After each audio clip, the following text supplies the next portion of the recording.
commencer avec vous, Caroline. Je vous présente d'abord pour dire que vous êtes surtout vous en charge des stratégies de relations internationales de la reconnaissance ouverte pour l'université confédérale Léonard de Vinci à Poitiers et que vous avez travaillé durant 3 ans sur un projet de kit. Un kit de reconnaissance, c'est un travail qui a été mené au niveau européen à la demande du ministère. Alors là encore, c'était dans le cadre de la loi sur l'égalité dont on a parlé tout à l'heure. Peut-être un petit mot sur comment ça s'est mis en place.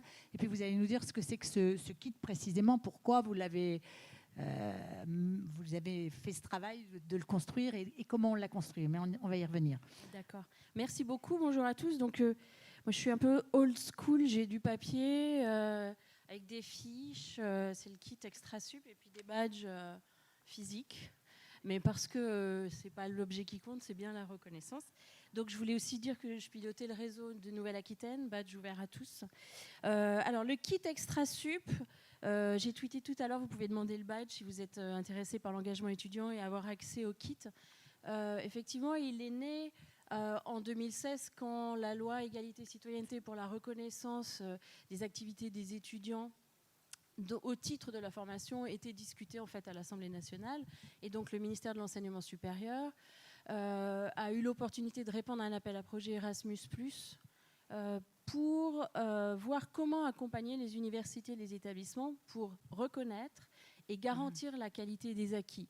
Parce qu'en fait, l'objet... Alors, c'est pas un kit sur les badges, c'est vraiment un kit sur comment on met en place une méthodologie, un dialogue, et le badge est un bon objet pour ça. C'est pas le seul, mais c'est un bon objet de construction de consensus, de définition commune, de convergence des mots, de ce qu'on entend par compétence et ce qu'on met derrière, et puis de ce qu'on veut reconnaître et comment on veut le reconnaître.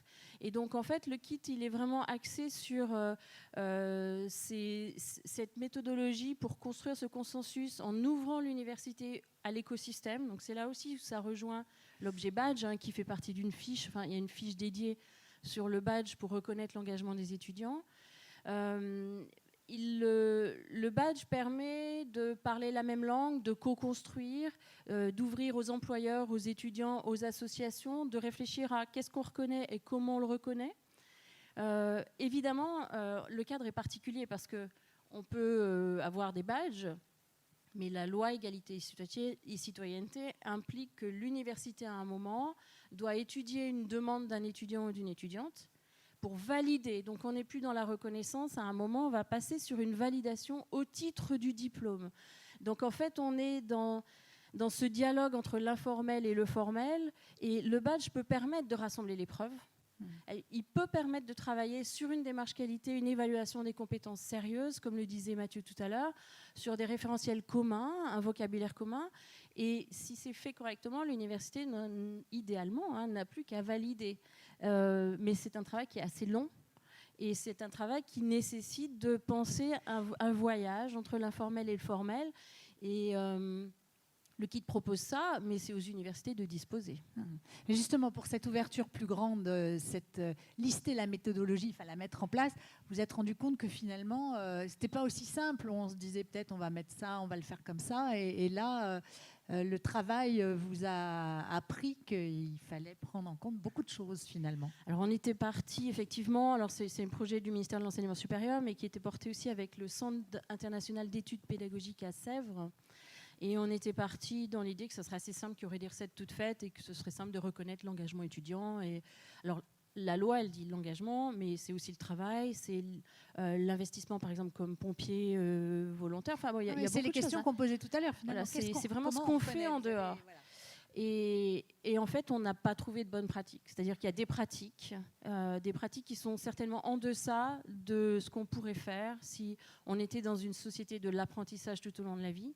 Pas de la formation tout au long de la vie, mais de l'apprentissage tout au long de la vie, sans couture, c'est-à-dire qu'on apprend tout le temps, de toutes les manières, dans tous les lieux, etc., et que ça pourrait être reconnu.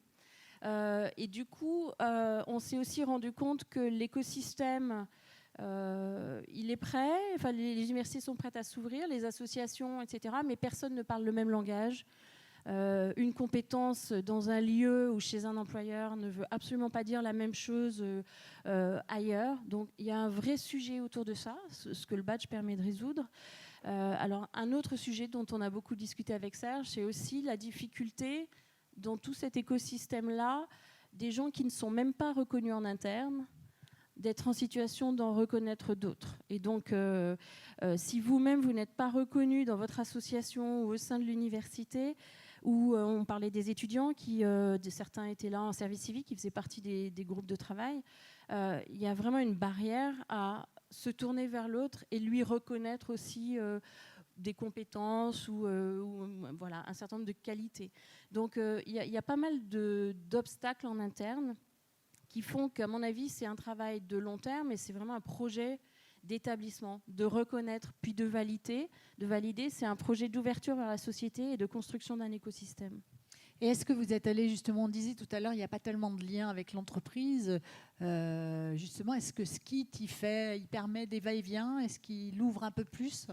En tout cas, il indique que rien ne se fera sans l'écosystème local, socio-économique, c'est clair. Après, ce qu'on a découvert aussi, c'est que l'entreprise est pleine de stéréotypes. Et c'est vraiment le sujet sur lequel on s'est penché, c'est-à-dire que ça ne suffit pas de reconnaître que c'est super ce que vous faites comme engagement. Les employeurs, on le sait, recrutent des gens qui leur ressemblent.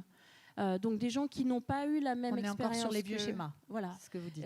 Certaines activités sont plébiscitées, d'autres ne le sont pas. Les activités sportives collectives, c'est super. Les activités sportives individuelles de haut niveau, c'est pas plébiscité par les employeurs.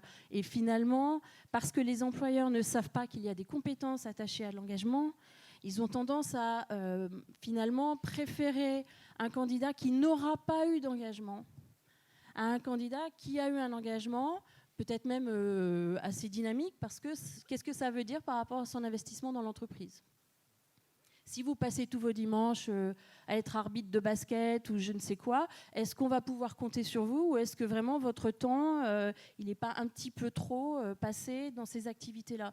Et donc en fait, il y a très peu de recherches en France sur ces sujets parce que l'extracurriculaire, c'est pas dans notre culture, ça l'est beaucoup plus dans le monde anglo-saxon, c'est clair. Mais ce que les chercheurs ont trouvé, c'était qu'il y avait vraiment un sujet autour de la qualité de ce qu'on reconnaît, le besoin d'expliciter les compétences, que ce soit fait sérieusement, comme le disait Mathieu tout à l'heure. Et donc, je pense que le badge répond à ça, mais ça nécessite de formaliser un petit peu plus et un travail à long terme. Alors justement, ce kit-là, c'est ce que vous avez le document dans la main, mais donc on y trouve très concrètement quoi ? Comment ça se présente ? Principalement, on y trouve un guide pour mener une démarche de recherche de consensus. Et pas mal de fiches contextuelles pour comprendre en fait les enjeux de la reconnaissance et de la qualité pour une université, pour des associations étudiantes, les grands repères, c'est-à-dire qu'on a des cadres très contraignants mais qui sont là. On peut pas, une université, si elle valide au titre de la formation, il faut qu'il y ait un niveau, une équivalence de niveau de certification européen et national. Donc on donne des pistes et puis on a une fiche assez longue sur le type de compétences potentiellement qu'on pourrait reconnaître, les compétences du futur, qui sont des compétences par exemple autour des données, comment prendre des décisions quand on n'a plus de données ou quand on a trop de données. C'est peut-être des choses que dans un milieu associatif, on peut réfléchir. Peut-être que là, l'engagement à l'AMSTI, voilà. Enfin, il y a en tout cas des compétences qui deviennent... On est au-delà des soft skills, peut-être. On est sur des compétences vraiment qu'on met en œuvre, des expériences, comme le disait Mathieu. Désolé, hein, tu es mon nouveau gourou. L'expérience, ça se vit. C'est pas quelque chose qu'on apprend. Qu'on enseigne, exactement. On va poursuivre, mais à côté de vous, donc Geoffroy Garon-Épaulle, vous arrivez de la belle province du Québec à Montréal et vous avez, derrière vous, plus de 15 ans d'expérience au titre à la fois de conseiller, de chercheur. Vous êtes chercheur et formateur dans ces solutions et transformations numériques. Vous êtes spécialisé dans le design pédagogique de ces open badges et tout ce qui concerne d'ailleurs la stratégie d'innovation ouverte, technopédagogie, apprentissage tout au long de la vie. Peut-être d'abord 2 mots, puisqu'il y avait une question tout à l'heure sur Comment ça se passait à l'étranger? On parlait des open badges. Dites-nous, vous, rapidement, mais chez vous, comment ça se passe? Depuis combien de temps ça existe? Et est-ce que c'est beaucoup plus développé que chez nous et d'une manière complètement différente ou pas? Alors, bonjour, merci beaucoup de l'accueil de l'Amnesty de m'avoir invité ici. En fait, en Amérique du Nord, c'est assez ancré aux États-Unis. Ça a démarré aux États-Unis avec Mozilla en 2011. Beaucoup de projets d'expérimentation. Au Québec et au Canada, on a des joueurs, on est 2-3 consultants, entrepreneurs, mais il y a encore un plafond de verre sur l'intégration dans les institutions. Il y a plein de projets pilotes qui se font, mais il n'y a pas encore les coups des franges pour les investissements.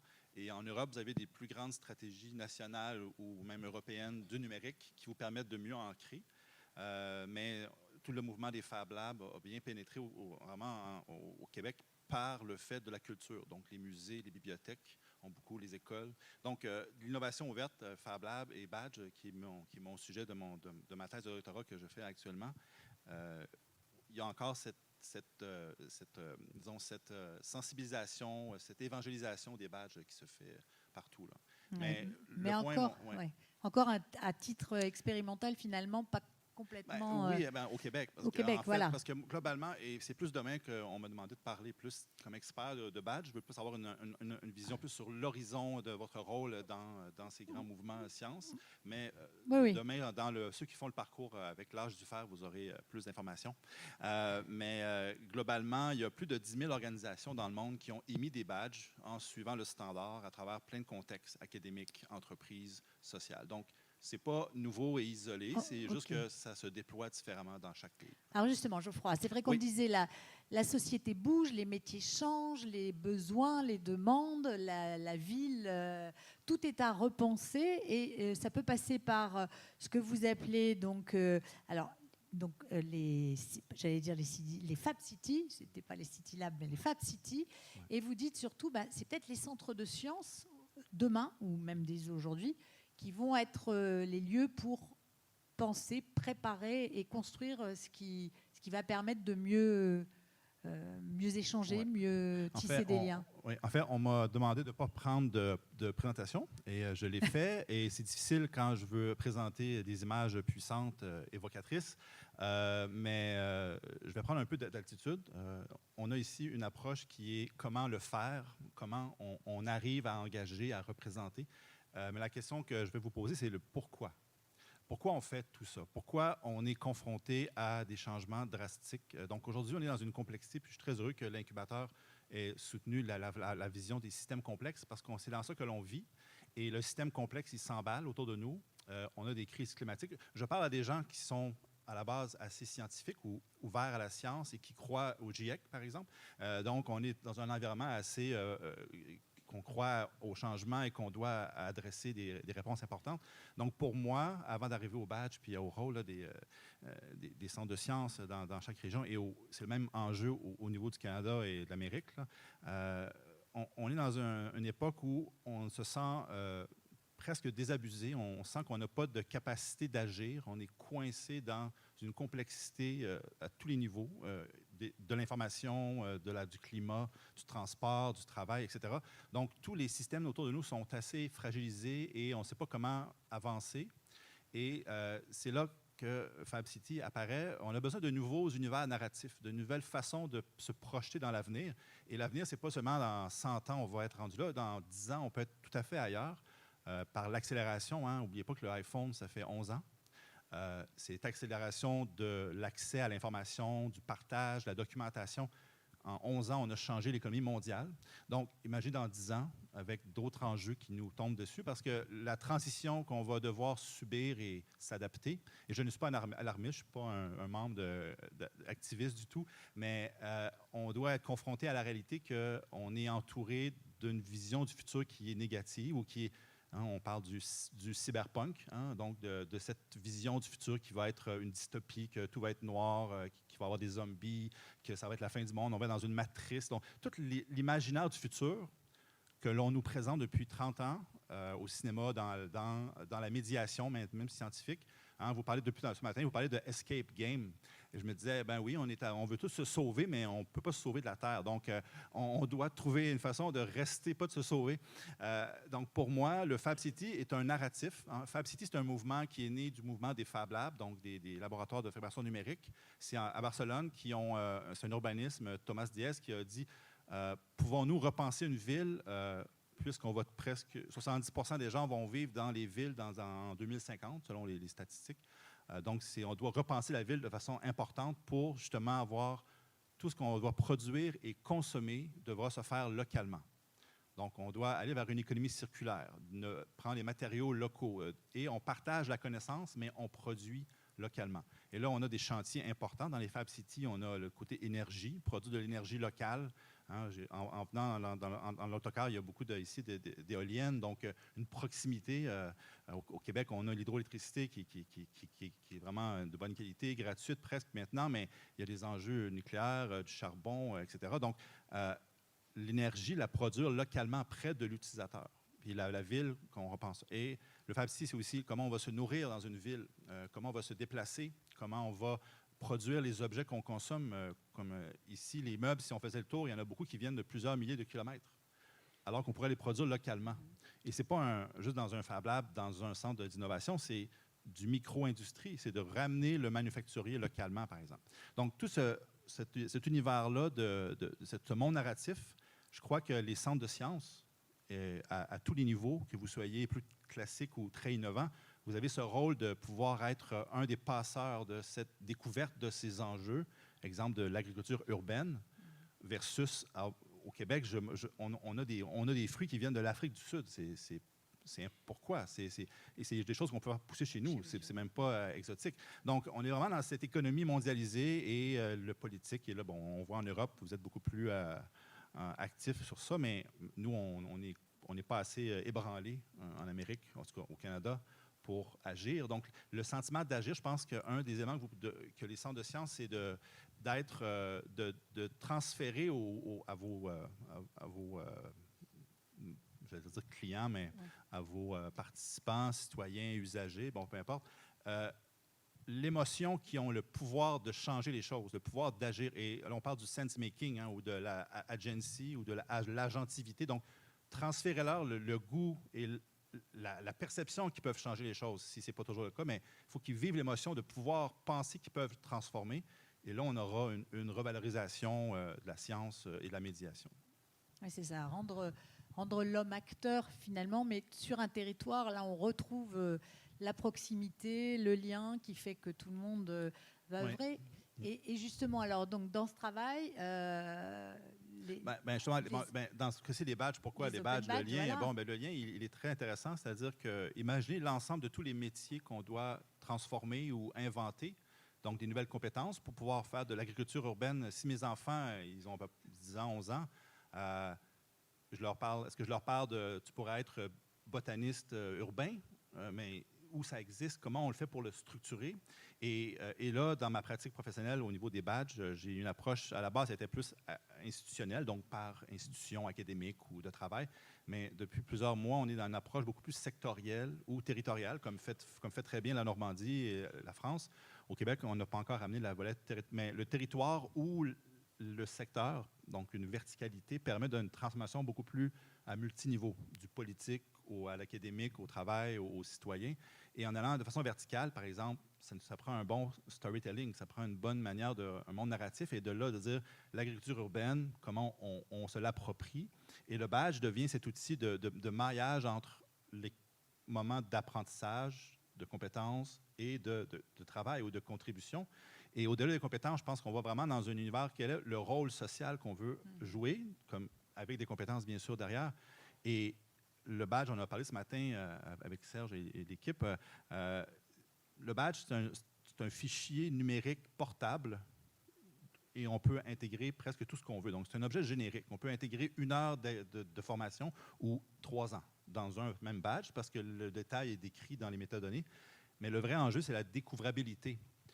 Vu qu'on va numériser, on va découvrir qui connaît telle compétence, qui est intéressé à tel projet, qui est en spécialisation. Et les plus grandes entreprises en TI, beaucoup même actuellement, ils font ça pour pouvoir justement faire du bon recrutement, faire de la formation continue, garder leurs employés. Il y a une pénurie de main-d'œuvre dans tous les secteurs parce qu'on est dans une époque de croissance et de plein emploi, beaucoup, alors qu'on fonce vers des murs aussi. Hein, donc, on est vraiment dans une époque où on doit changer le narratif, puis je pense que vous êtes des acteurs terrain. Si je sais que dans 2-3 ans, c'est la fin de notre manière de vivre importante, là, ben, les premiers que je vais aller voir pour amener une transition plus soft, c'est vous. Parce que c'est votre rôle principal, c'est votre force. Donc, c'est là que je pense qu'il faut que le badge devienne aussi de valoriser ces métiers de médiateur, j'ai entendu. C'est le même débat au Québec. C'est des communicateurs scientifiques, c'est pas vraiment... Il y a comme entre 2-3 chaises, il n'y a pas de professionnalisation, alors que c'est des métiers tellement cruciaux pour l'avenir dans cette transition rapide. Justement, Caroline Belland, par rapport à votre kit et au travail de l'après, comment aller plus loin, vous avez réfléchi aussi à comment on pouvait développer sur d'autres programmes, sur d'autres ouvertures, quand vous entendez ce que dit Geoffroy, par exemple? Alors, quand j'entends ce que dit Geoffroy, déjà, je suis transportée grâce à votre accent. C'est toujours un vrai bonheur. Un vrai bonheur. Un vrai bonheur. Alors, clairement, je pense qu'il y a des initiatives, peut-être pour rebondir sur l'idée de Serge de ce matin, de cet après-midi. En fait, on a l'impression qu'on a l'impression qu'on a passé une grande journée. Mais ça fait juste 2 heures. Des badges de rêve ou de potentiel. Nous, on travaille avec une start-up qui travaille avec l'intelligence artificielle pour amener les jeunes, alors c'est 14-15 ans et puis après 16-17, à non pas penser les métiers de demain et non pas penser leur orientation par rapport à l'existant, parce que l'existant n'existera peut-être plus. En tout cas, dans la manière de travailler, on sera dans quelque chose de différent peut-être au moment où ils seront sur le marché du travail. Mais le positionnement des élèves sur cette plateforme avec l'intelligence artificielle vient des objectifs du développement durable et donc des grands défis qui nous attendent à la fois demain et on est déjà dedans. Et c'est le questionnement, les tests d'autopositionnement sont quel rôle voulez-vous jouer dans la société de demain? Et en fait, à partir de ces défis qu'ils découvrent, parce qu'on connaît certains des défis comme l'égalité femmes-hommes, etc., mais il y a dans les objectifs du développement durable, il y a vraiment la totalité du changement qui arrive aujourd'hui. C'est par rapport au rôle que vous voulez jouer, quels sont les métiers que vous pouvez modifier ou alors quels sont les métiers que vous pouvez inventer. Et dans les ateliers, les élèves sont déjà dans l'invention de nouveaux métiers. Ils sont aussi dans la réinvention de certains métiers, notamment dans tous les ateliers, il y a un nouveau métier de prof. C'est-à-dire que les profs sont tous repensés par les élèves. Ils sont tous en demande de création du prof de demain. Et donc, on badge la participation toute bête à ces ateliers parce que c'est la découverte des défis, d'une autre manière de se penser dans la société. Mais clairement, il y a certainement d'autres choses à faire. On est en train de réfléchir à badger des potentiels. On a gagné un créaton là, avec Réseau Canopé il n'y a pas longtemps et on voudrait essayer de voir s'il n'y a pas des choses à développer qui sont bien au-delà de l'orientation, de la reconnaissance qui arrive après, mais plutôt de quelque chose qui vient au début. Sur des nouveaux métiers, oui. Bien, souvent, le badge, les Américains ont une approche très fonctionnelle du badge. Hein, vraiment, les étudiants qui font un collège, donc c'est 3 ans d'études pour une carrière technique comme technicien dans un centre hospitalier, c'est 60 000 US, faire 3 ans d'études pour un salaire de 40 000 et souvent, il y en a qui n'ont même pas d'emploi après.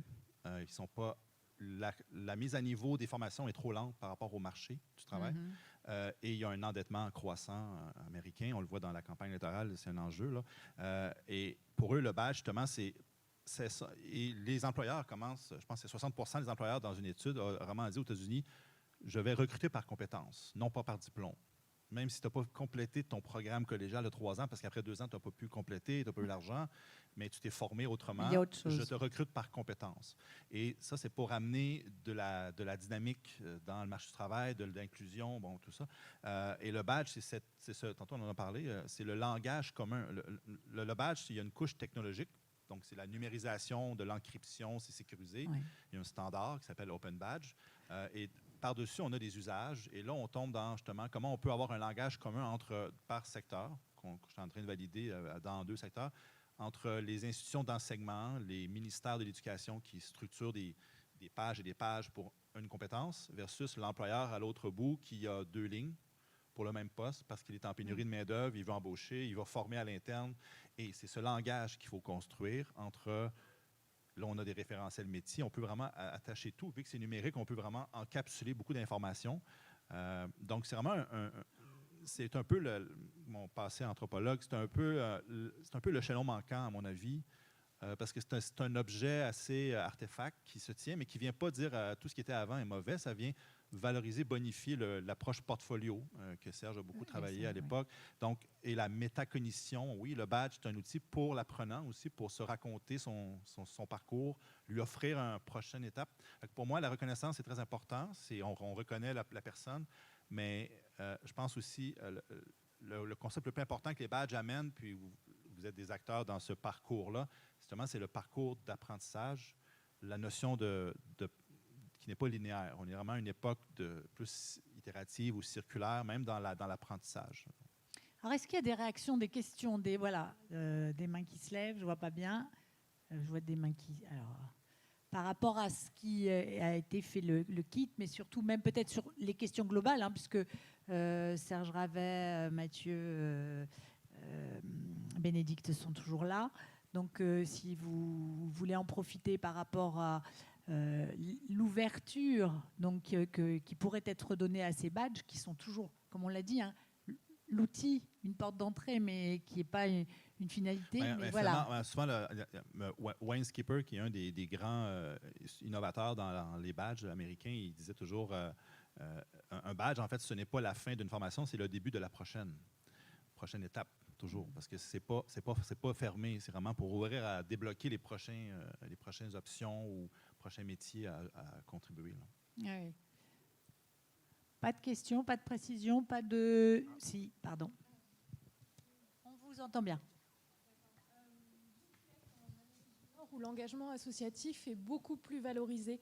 Est-ce qu'il n'y a pas un risque que les élèves favorisent l'engagement associatif au cursus scolaire en se disant qu'il suffit d'être moyen scolairement, parce qu'à la fin, dans une ligne de CV, ce qu'on verra, c'est si on a eu le diplôme ou pas, et finalement faire énormément d'associatifs, quitte à passer à côté de certaines connaissances aujourd'hui enseignées en cours. Très bonne question. En fait, lorsqu'on parle des badges, lorsqu'on crée les écosystèmes de badges, il y a toujours trois pôles. Et le premier, c'est celui qui octroie. Ça peut être une institution, une université ou une association ou l'équipe sportive dans l'université. Donc, il y a l'octroyeur. Il y a l'apprenant, celui qui reçoit le badge ou donc qui peut l'obtenir dans son portfolio, qui peut ensuite le partager. Et il y a celui qui va le consommer ou qui va l'apprécier, c'est-à-dire l'employeur ou un recruteur, etc. Et ce triangle de confiance qu'on appelle, l'employeur ou le recruteur va peut-être dire oui, je vais préférer quelqu'un qui a fait 3 ans de radio étudiante avec un peu moins de bonnes notes, mais au moins il a déjà de la pratique.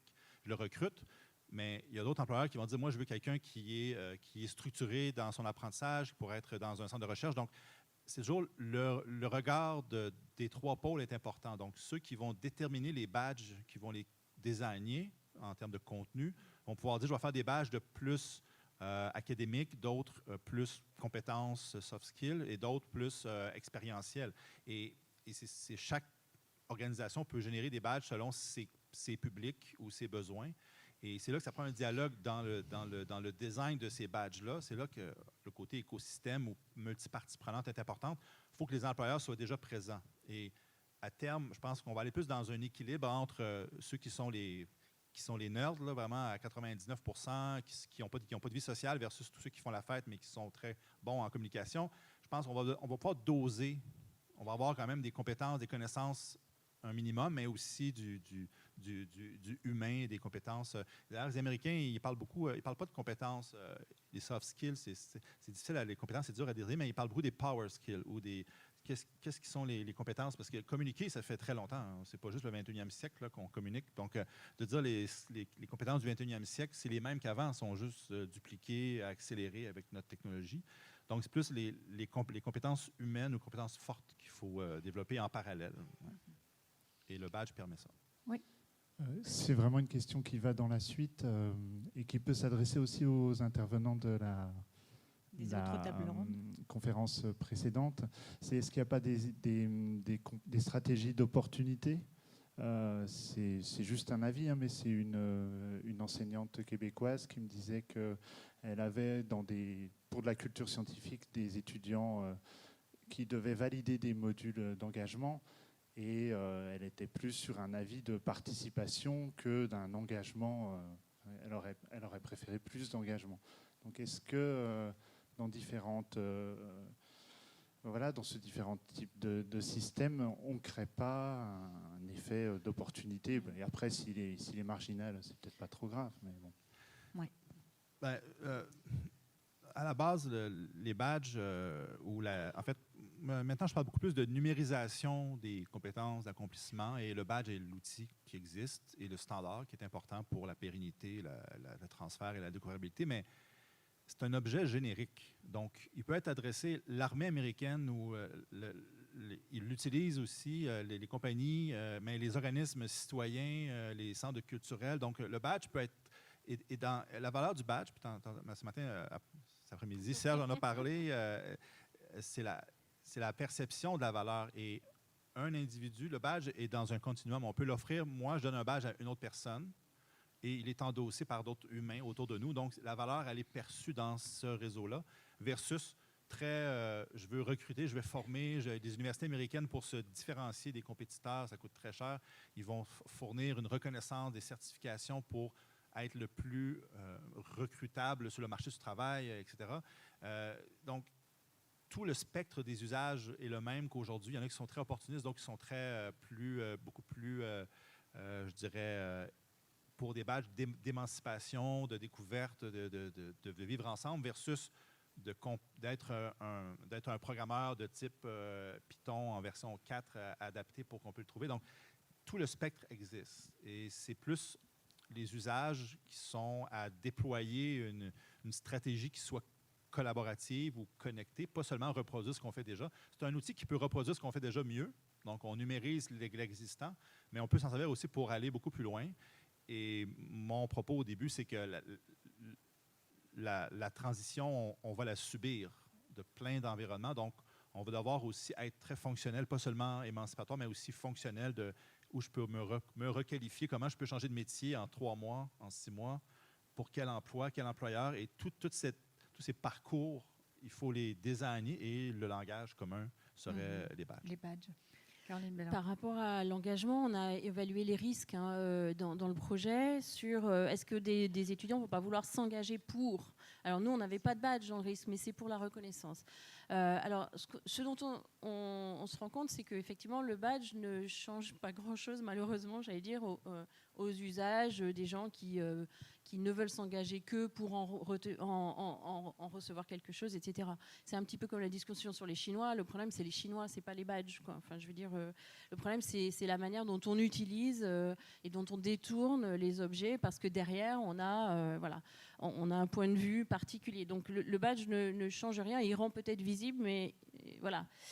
Et puis, ce qu'on a vu aussi, on a discuté avec les associations étudiantes et qui nous ont dit, mais si un étudiant s'engage pour avoir un badge, nous, on s'en fiche parce qu'au moins, il aura eu une expérience d'engagement et à la rigueur, il l'abandonnera au bout d'un an parce que ça ne lui plaît pas, etc.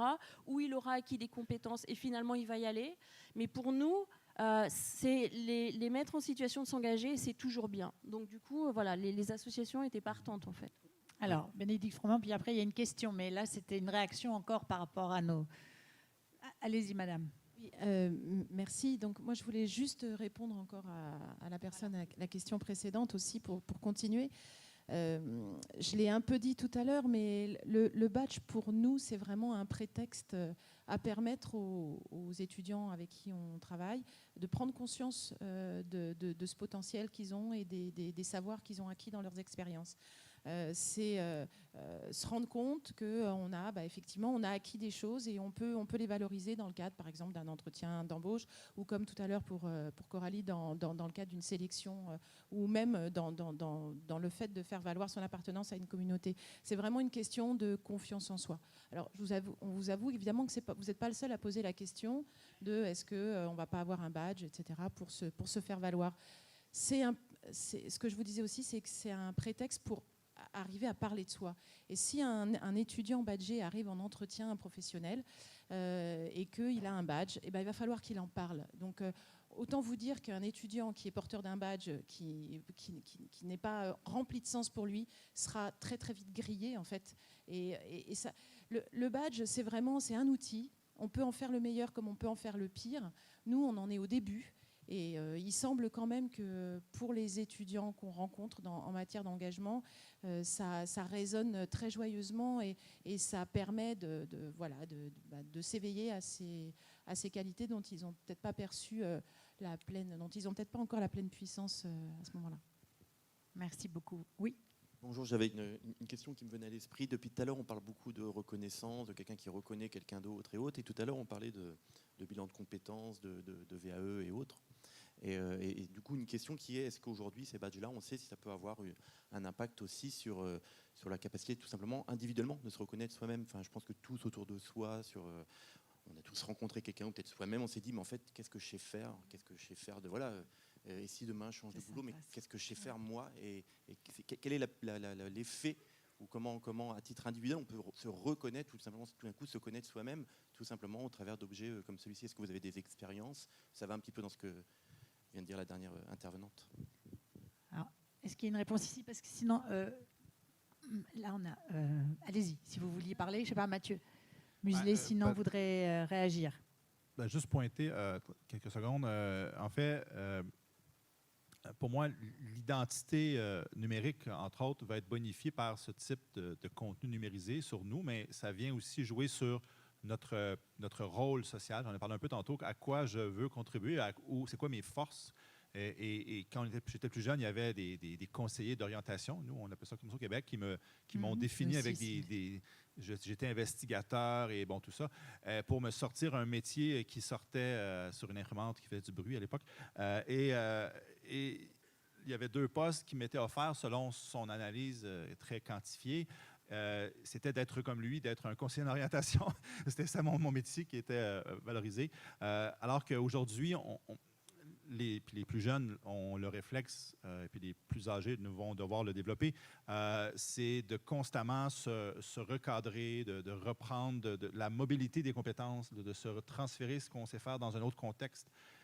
On va avoir besoin de le faire de toute façon, puis on a accès à des modes d'apprentissage qui sont multiples maintenant, pas seulement assis sur un banc d'école, mais en ligne, par l'expérientiel, par le faire, par la relation sociale, le dialogue.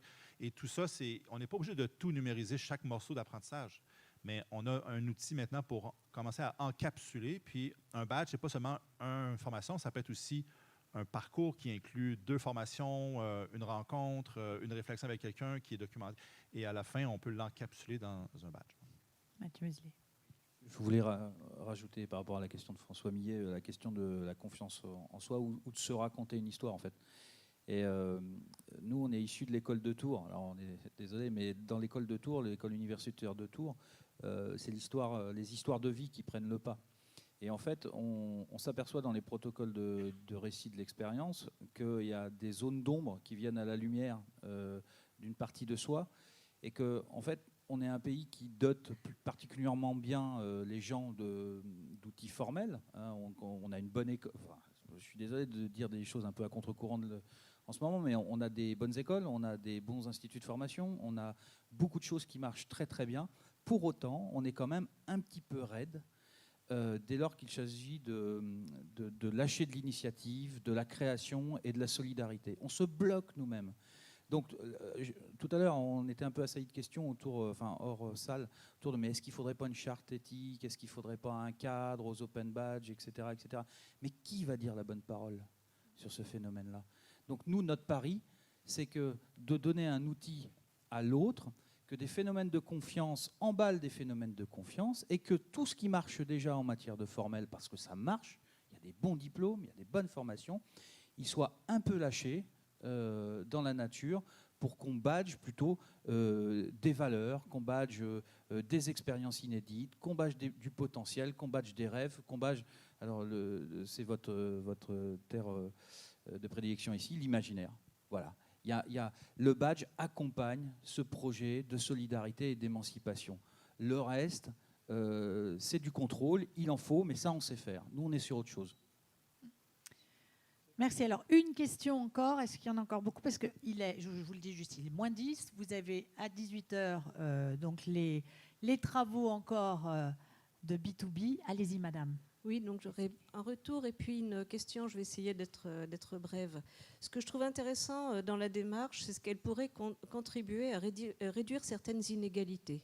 Nous avons à l'université des formations qui arment bien leurs étudiants du point de vue d'un certain nombre de compétences et les étudiants sont formés à faire part de ces compétences, à les valoriser lorsqu'ils arrivent en milieu professionnel.